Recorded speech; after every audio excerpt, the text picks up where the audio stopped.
everyone. I just wanted to do a really very short, very simple video for you today. I'm filming on the 4th of January 2025, and there's virtually no astrology in this, so it's very, very easy to follow. And I was just thinking, often I get my best thinking when I'm sort of waking up in the morning, and to consider rather than any New Year's resolutions or what it says on our office door or how much money we've got in our bank account by the end of the year, to really consider that the top priority all through this year is our state of being.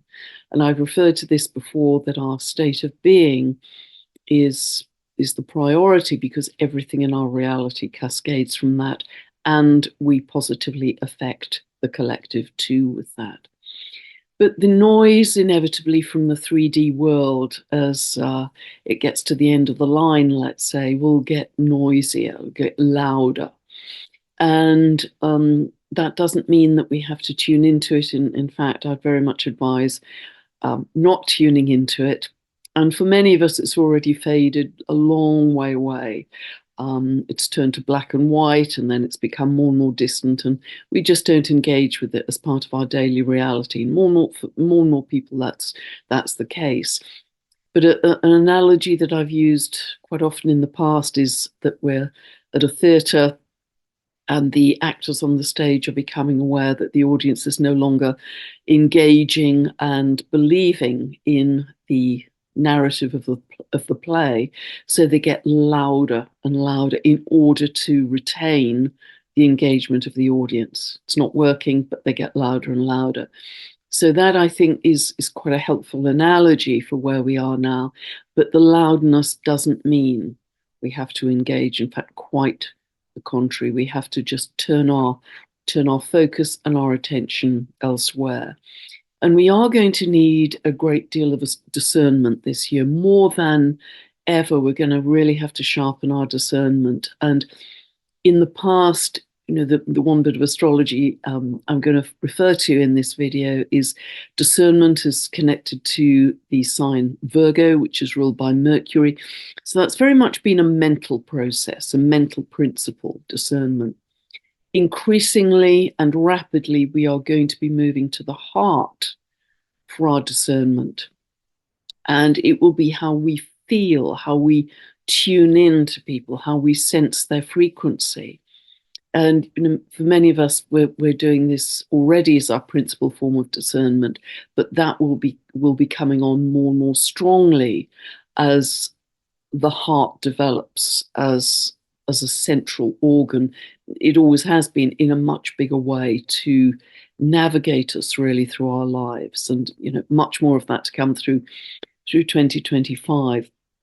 But we get out of this hamster wheel of terrible, tragic wars, atrocities, poverty, disease, misery. We get out of this hamster wheel of many thousands of years, not by more war, but by more love. That's what's going to get us out of the hamster wheel. And indeed, we have already broken out of the hamster wheel. If you think of the hamster wheel as the old paradigm that we've operated in, that we've been going kind of around the tram tracks for many thousands of years, and it's been very predictable, we have already broken out of that. And many of us can feel that in different ways. And many of you, I know, saw the conversation that I had with Hope Fitzgerald, wonderful Hope Fitzgerald, who had downloaded the Infinity Wave. I interviewed Hope about that, but she had a spectacular ceremony on Mount Shasta at Lionsgate last year, 2024, when she was very much guided by her Ascended Master Guides and Merlin and Lord Yeshua to take a group to do some work at Mount Shasta at Lionsgate. And she was we were kind of in cahoots, as she said, because she was messaging me back and forwards about the astrology of the particular moment on the particular day and that particular geography, the power of it. And in the conversation we had, and I'll leave the video for that below so you can re-listen, it's really very moving, that a massive sword manifested in front of her right at the moment that she was supposed to initiate this ceremony with the group. And she speaks about piercing the film for the freedom and truth of all, piercing the film for the freedom and truth of all, and how afterwards she was congratulated by Merlin, Lord Yeshua, for exceeding all expectations in piercing the film, and that the tear that she had created would continue to open. And that, I believe, was the beginning of an awful lot of truth coming to light in our world that will continue to spill out. So that was the breaking out of the hamster wheel from my perspective. And I know others were doing incredible work to do something similar. And so as we move through 2025, I think it might be quite helpful as our kind of GPS settings to imagine that we have pillars of principles, let's say. You can almost see them like the pillars of the Parthenon in Greece, and you can imagine them in beautiful wood or stone or even crystalline, sparkly quartz, whatever you like. But these pillars of your principles become your navigational tools for 2025. And you can choose, of course, whatever you like. And I'm going to share mine with you, and they're probably fairly predictable. But for me, they are, of course, love and joy, first of all, because love and joy, as I mentioned recently, despite being encouraged to live in a world of misery, they are two great acts of defiance to live in love and joy. So love, joy, peace, unity, appreciation, gratitude, compassion, kindness. These are all the qualities that we focus on in our evening meditations at 7 p.m. I'll put the link for that video below too. So love, joy, peace, unity, appreciation, gratitude, compassion, kindness. Authenticity is a really big one in 2025. Walk your talk. Integrity, operating to the highest principle. And that's linked, of course, to honesty. Stillness, that feeling of deep peace that people can sense in you if you are in that state of presence. Humility, heart coherence. That's a really important one that we're going to hear much more about in 2025 as well.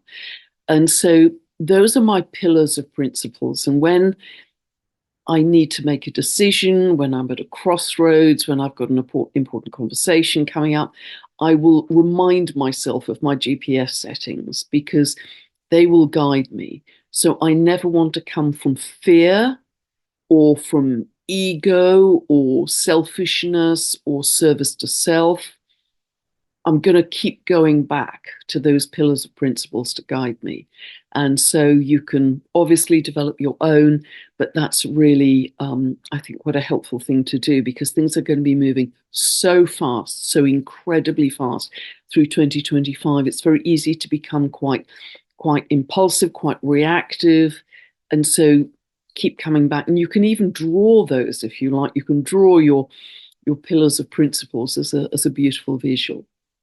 But the three words that came to me, and if we do this, we'll be changing the timeline for the collective in every moment. More and more of us will be shifting into those higher dimensions and bringing the collective with us. So this is a great service to the collective as well. It isn't just about making sure that you're okay. It's helping everybody to be more okay. And three words came to me very distinctly.